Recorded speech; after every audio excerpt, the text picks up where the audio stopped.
ஓம் நமோ வெங்கடேசாய. இன்னைக்கு பாராயணம் பண்ணக்கூடிய மந்திரங்கள்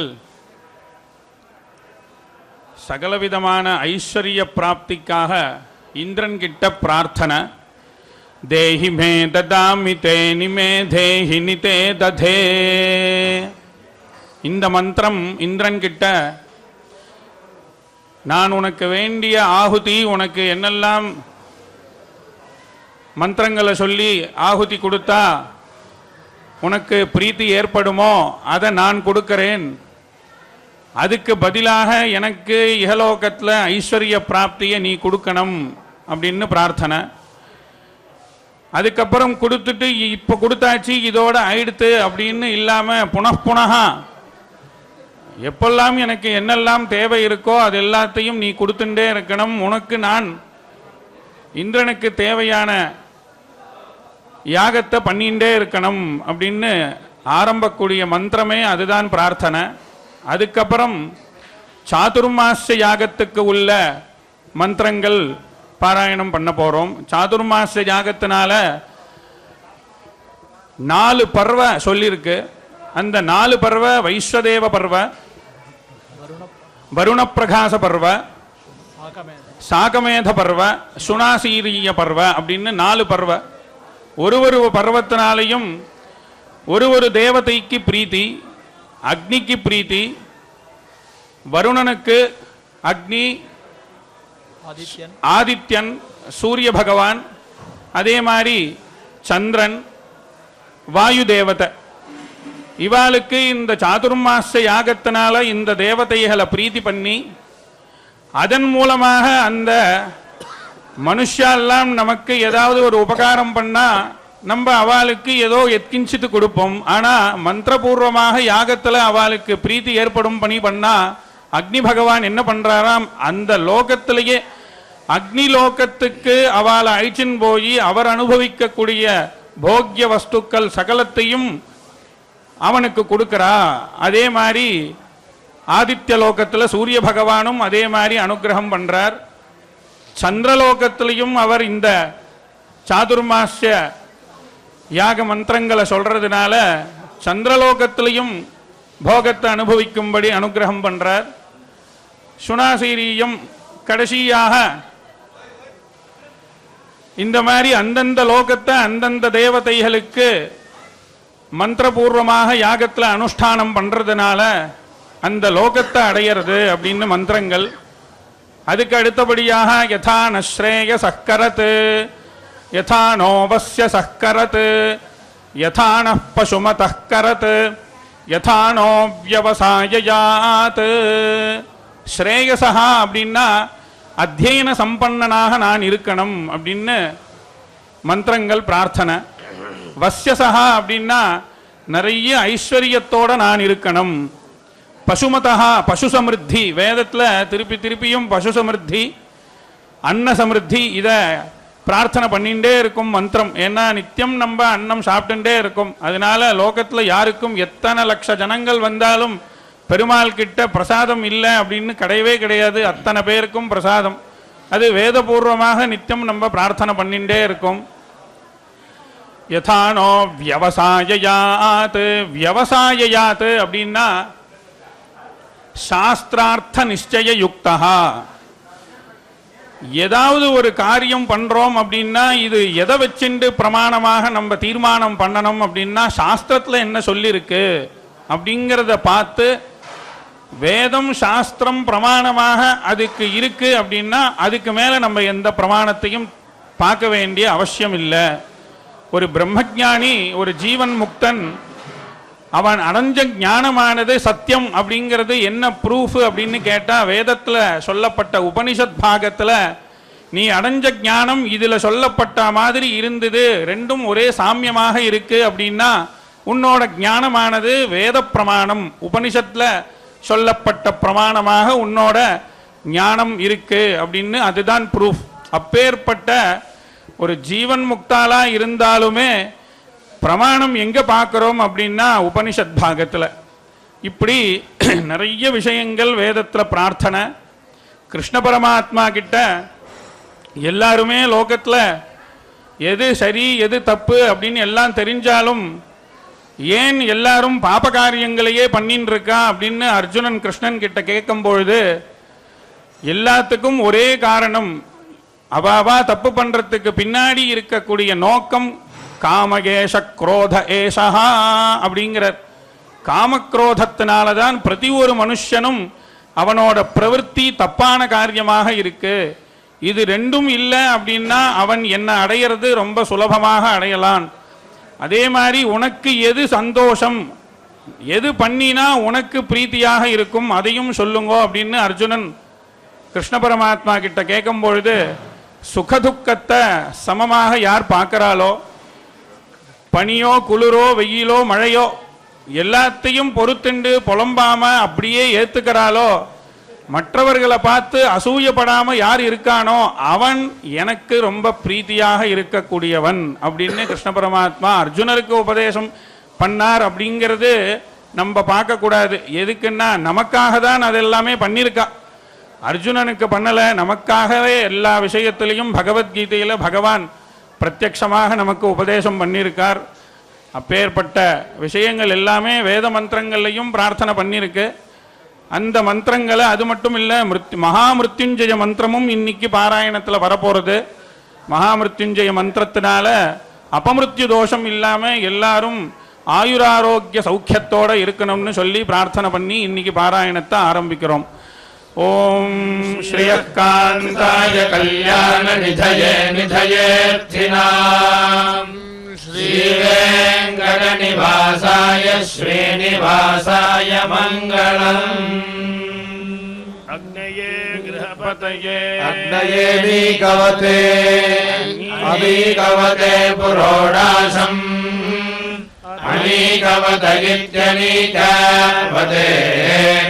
புரோடாசமஷ்டாகபாலம் அஷ்டாகபாலன்னிஹ அஷ்டாகபாலமித்யஷ்டாகபாலம் நிர்வபதி வபதி சாகம் சாகம் சூர்யேண சூர்யேணோத்யதா உத்யதா மருத்யः உத்யதேத்யுதயதா மருத்யः சாந்தபனேभ्यः மருத்ய இதி மருத்யः சாந்தபனேभ्यो மத்யந்தினே சாந்தபனேभ्य இதி சாந்தபனேभ्यः மத்யந்தினே சரும் சரும் மருத்யः மருத்யோ கிரஹமேதிभ्यः மருத்ய இதி மருத்யः गृहमेधिभ्यः सर्वासाम् गृहमेधिभ्य इति गृहमेधिभ्यः सर्वासाम् दुग्धे दुग्धे सायम् सायम् चरम् चरम् पूर्णा पूर्णा दर्वी दर्वी परा परापदा पदसुपूर्णा सुपूर्णा पुनः सुपूर्णेति सुपूर्णा पुनरा आपता पदेति पता वस्नेव इव विक्रीणावहै क्रीणावह इषम् ईशमूर्जम् ऊर्जगौ शतक्रतो शतक्रतो इति शतक्रतो देहि मे ददामि ददामि ते तेनि निमे मे देहि देहि निते ते दधे दध इति दधे निहारमित निहारमिति निहारम् इन्नि निमे मे हरा हरा निहारम् निहारन्नि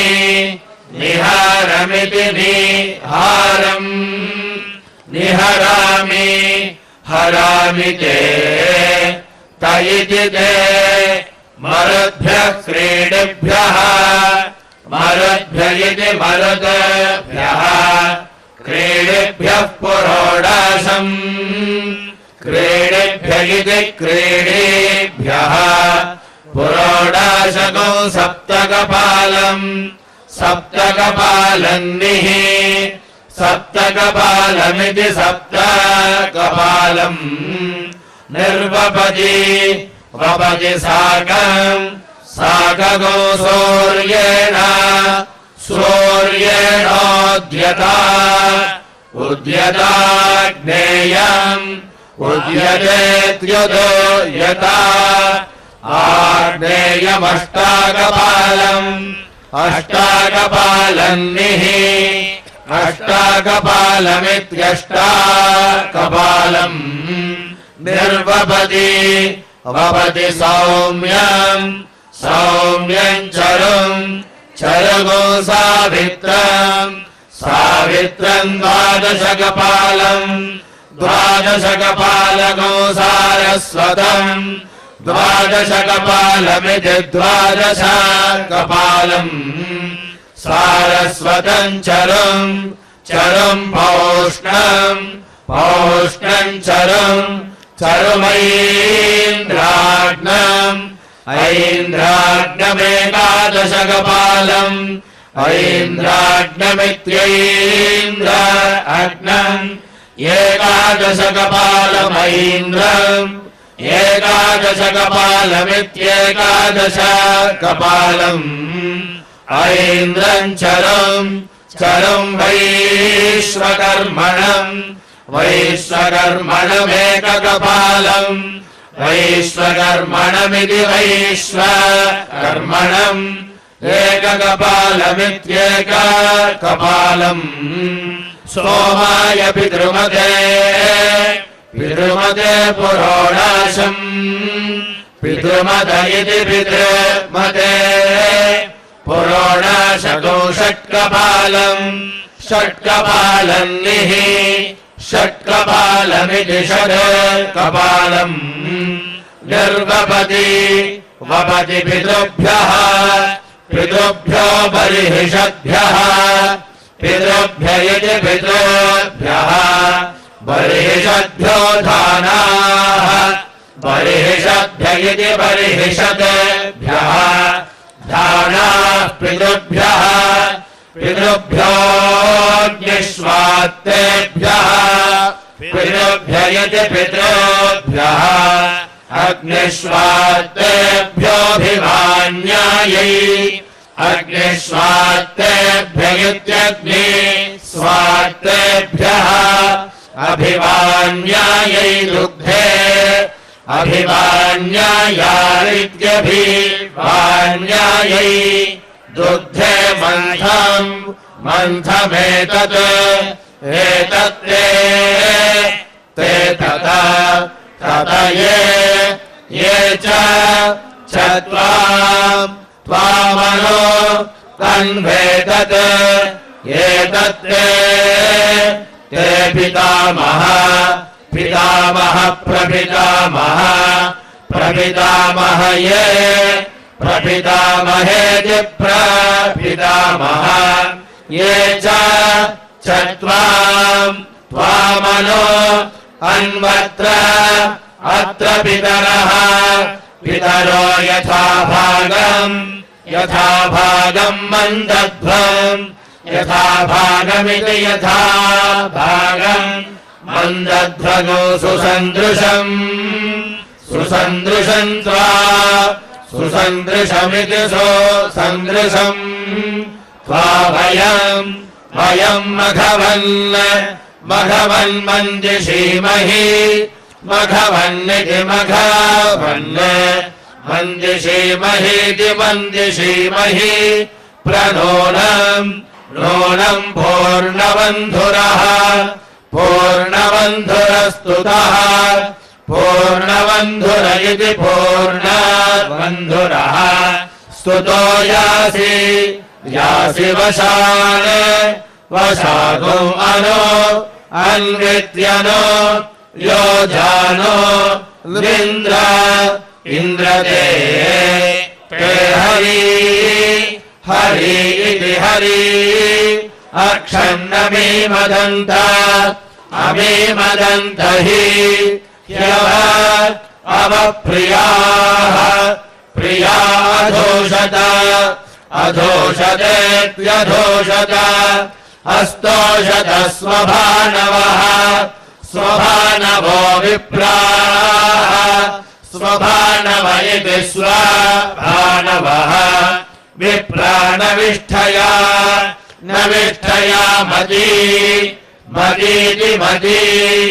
योजानो इन्द्र इन्द्रते ते हरि हरि हरि अक्षन् पितरः पितरो मीमदन्त अमीमदन्त पितरः पितरोऽतिदृपन्त अतिदृपन्त पितरः पितरो मीमृजन्त अमीमृजन्त पितरः पितर इति पितरः परेत इद पितरः पितरः सौम्याः सौम्या गम्भीरैः गम्भीरैः पतिभिः पतिभिः पूर्व्यैः पतिभिरिति पतिभिः पूर्व्यैरिति पूर्व्यैः अथा पितॄन् सुविदत्रान् सुविदत्रागौ अपि सुविदत्रानिति सुविदत्रान् अपीत इत यमेन यमेन ये सधमादम् सधमादम् मदन्ति सधमादमिति सधमादम् मदन्तीति मदन्ति मनो नो न्वा आहुवामहे हुवामहे नाराशगोसेन नाराशगोसेन स्तोमेन स्तोमेन पितॄणाम् च मन्मभिः मन्मभिरिति मन्मभिः आनः न येतो येतो मनः मनः पुनः पुनः क्रत्वे क्रत्वे दक्षाय दक्षाय जीवसे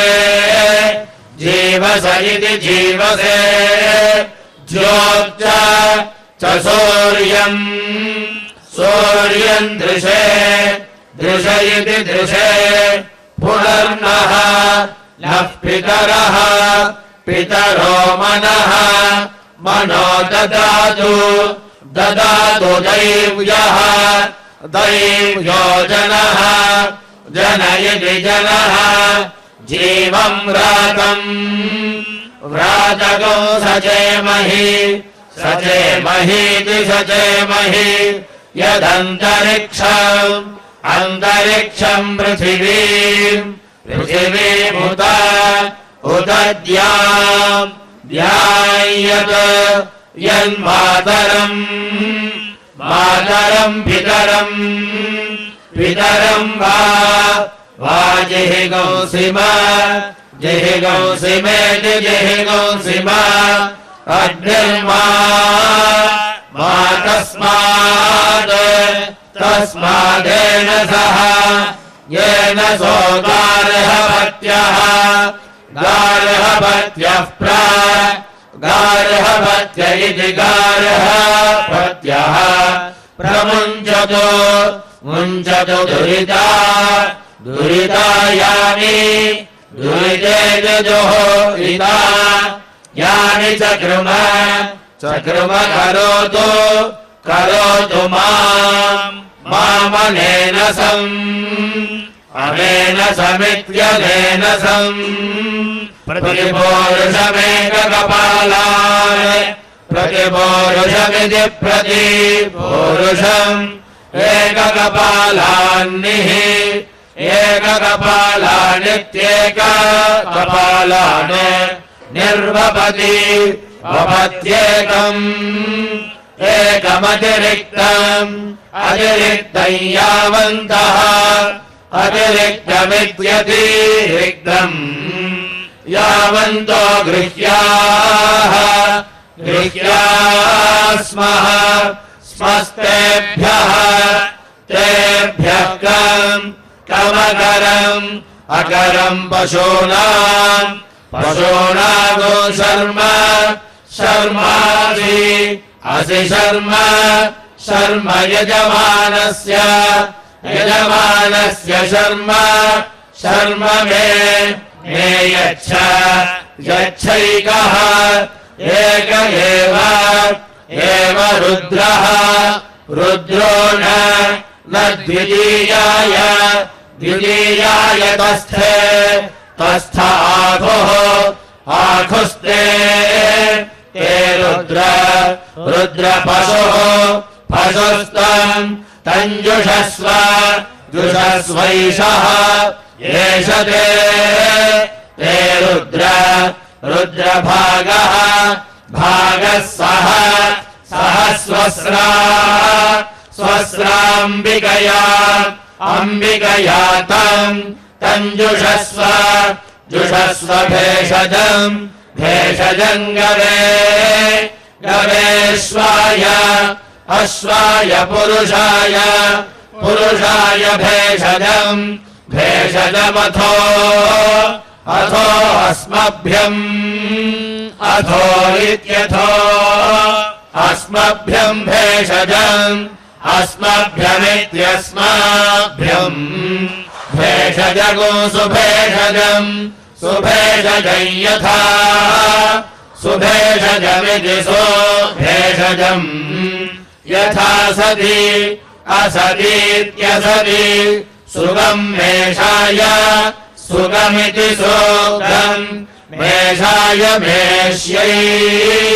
मेष्या अम्ब रुद्रमधिमहि अवदेवम्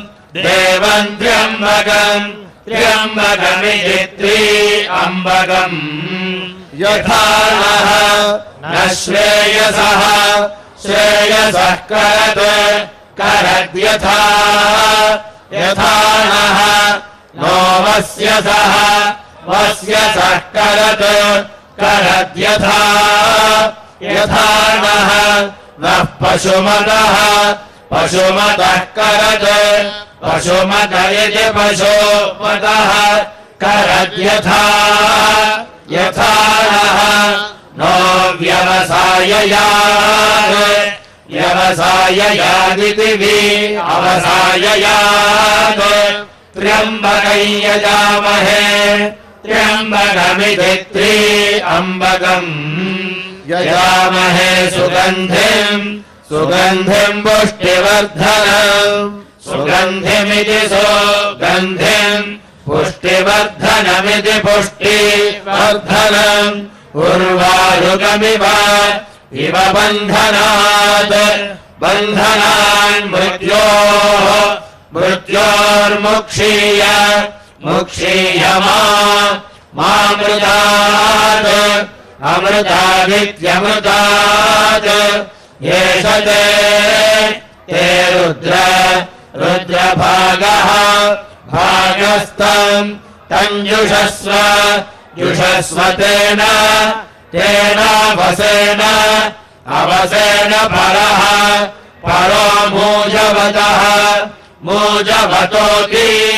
मूजवत इति मूजवतः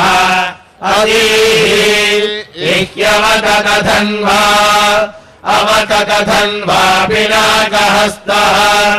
अवतत धन्वेत्यवतत धन्वा पिनाकहस्तः कृत्तिवासाः पिनाकहस्त इति पिनाकहस्तः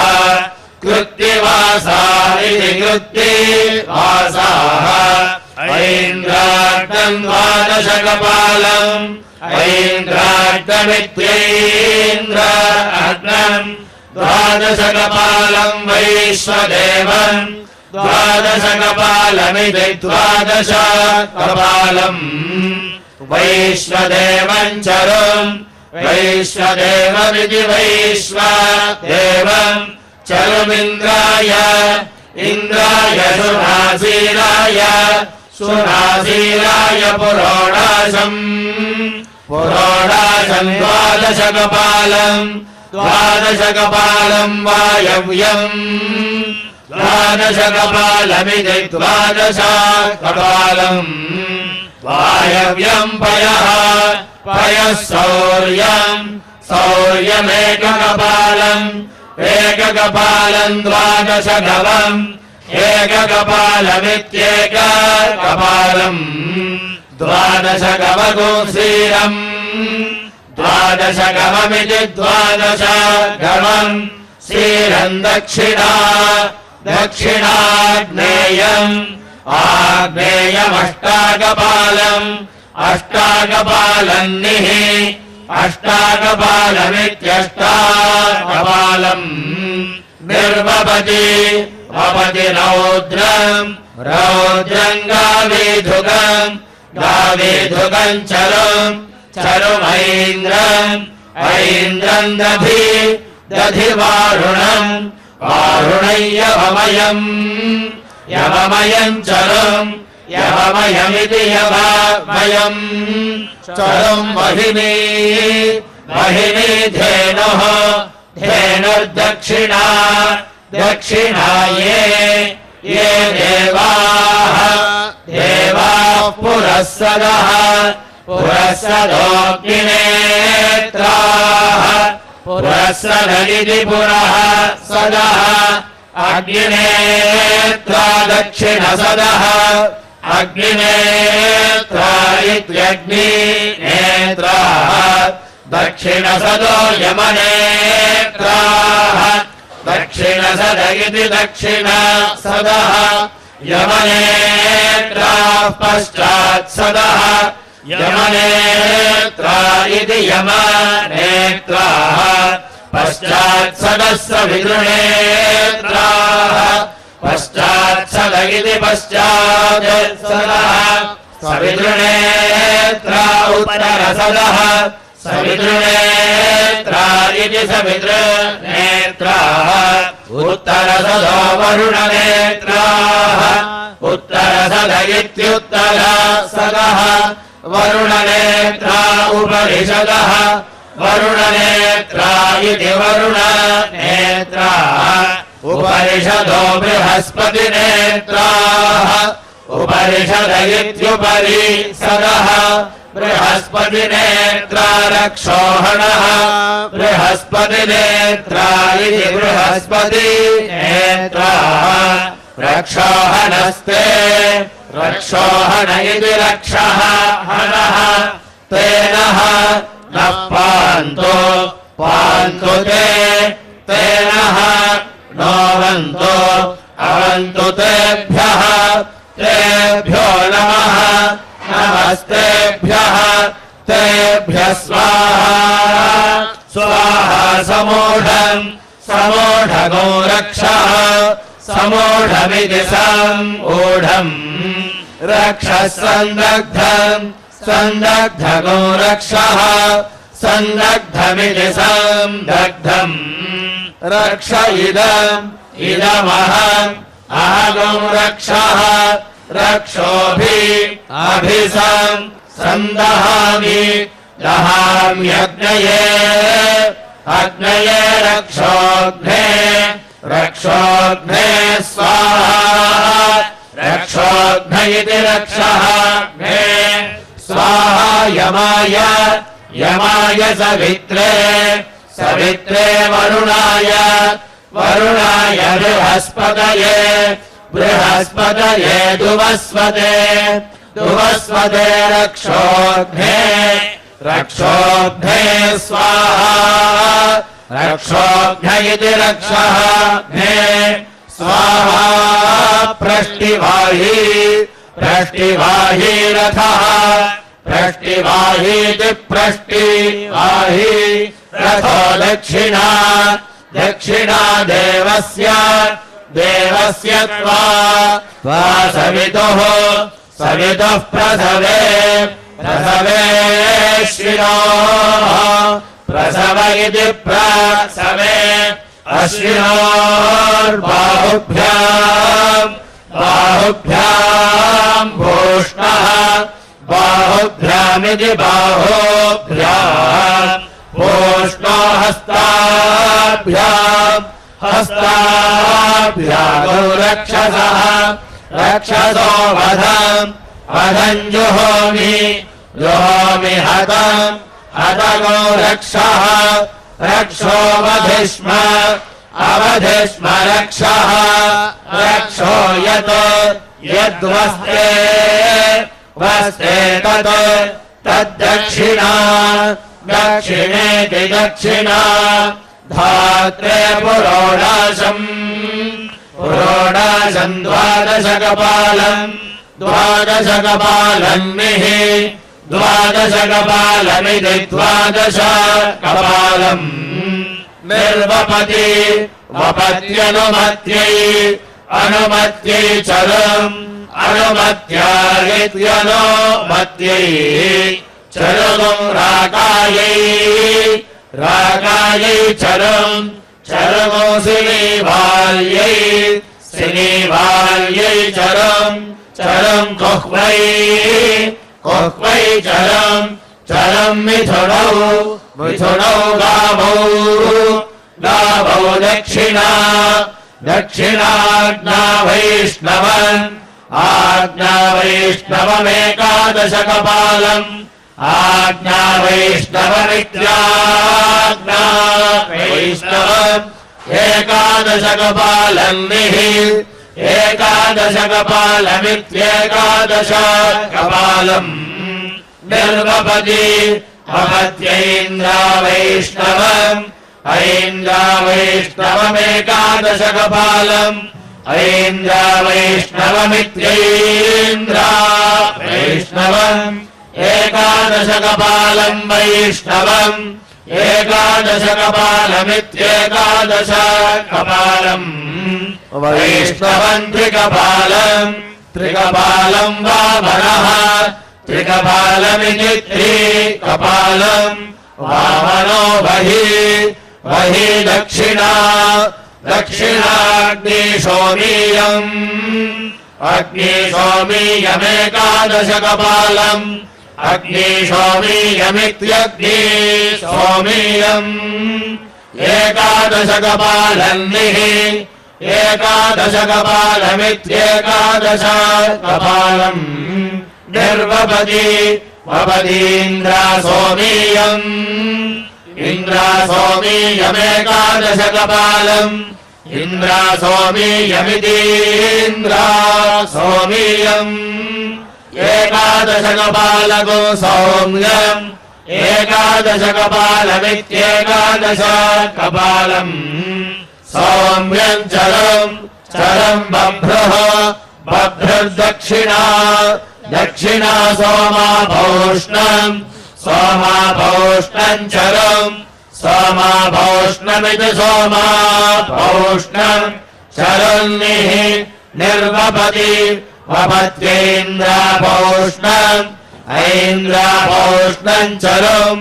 ऐन्द्राभौष्णमित्यैन्द्राभौष्णम् चरम् भौष्णम् भौष्णम् चरम् चरग्श्यामः श्यामो दक्षिणा दक्षिणा वैश्वानरम् वैश्वानरम् द्वादशकपालम् द्वादशकपालन्निः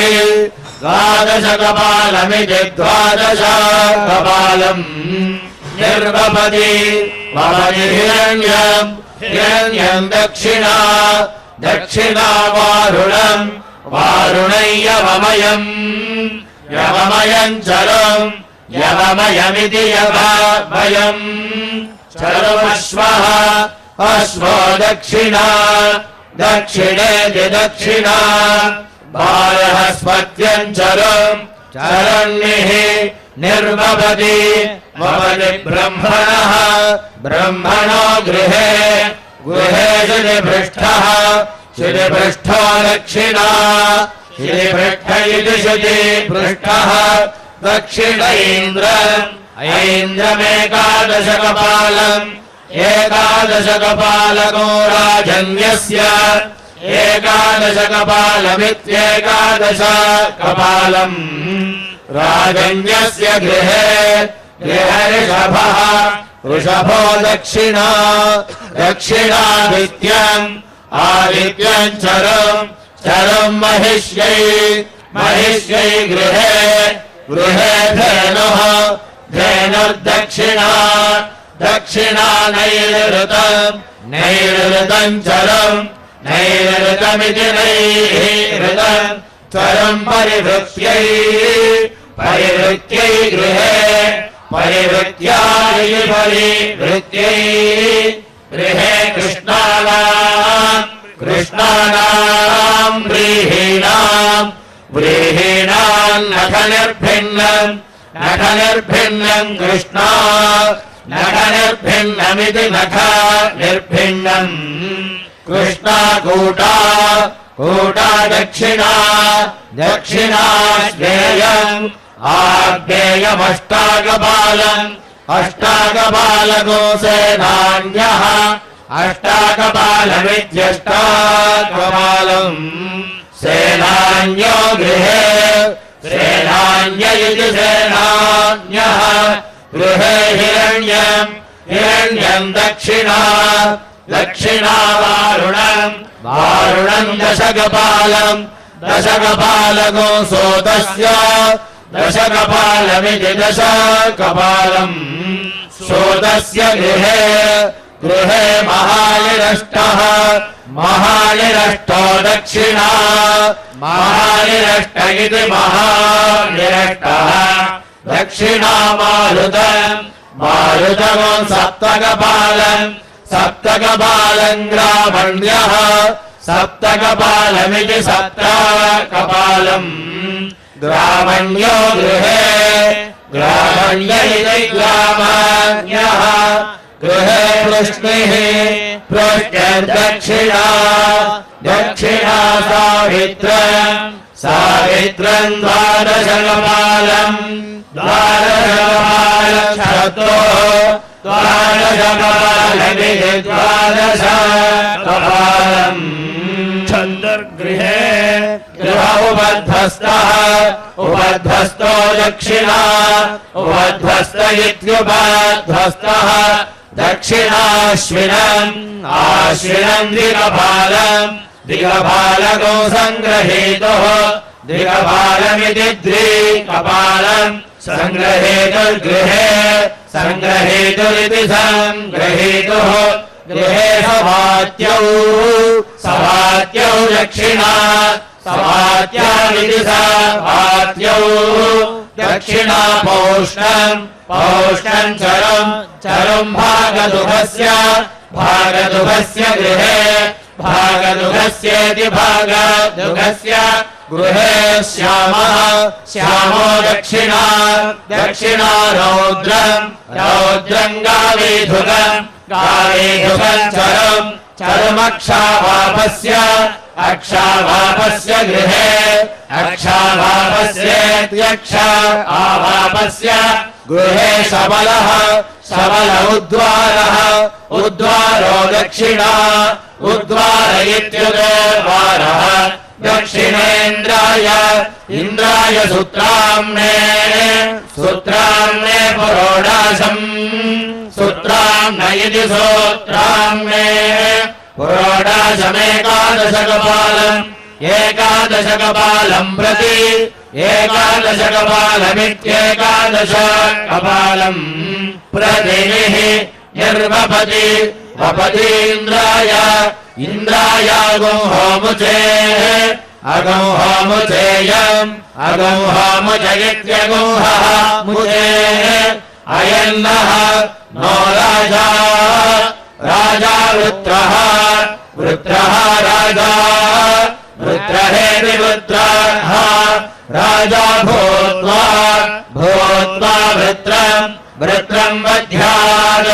वध्यान्मैत्रा बृहस्पत्यम् मैत्रावारहस्पत्यम् भवति मैत्रावारहस्पत्यमिति मैत्रावारहस्पत्यम् भवति श्वेतायै श्वेतायै श्वेतवत्सायै श्वेतवत्सायै दुग्धे श्वेतवत्साया इति श्वेतवत्सायै दुग्धे स्वयं मूर्ते स्वयं मूर्ते स्वयं अधिके स्वयं मूर्त इति स्वयं मूर्ते स्वयं अधिताज्ये स्वयं अधित इति स्वयं अधिते आज्य आश्वत्थे आश्वत्थे पात्रे कल्याणाद्भुतगात्राय कामितार्थप्रदायिने श्रीमद्वेङ्कटनाथाय श्रीनिवासाय मङ्गलम्।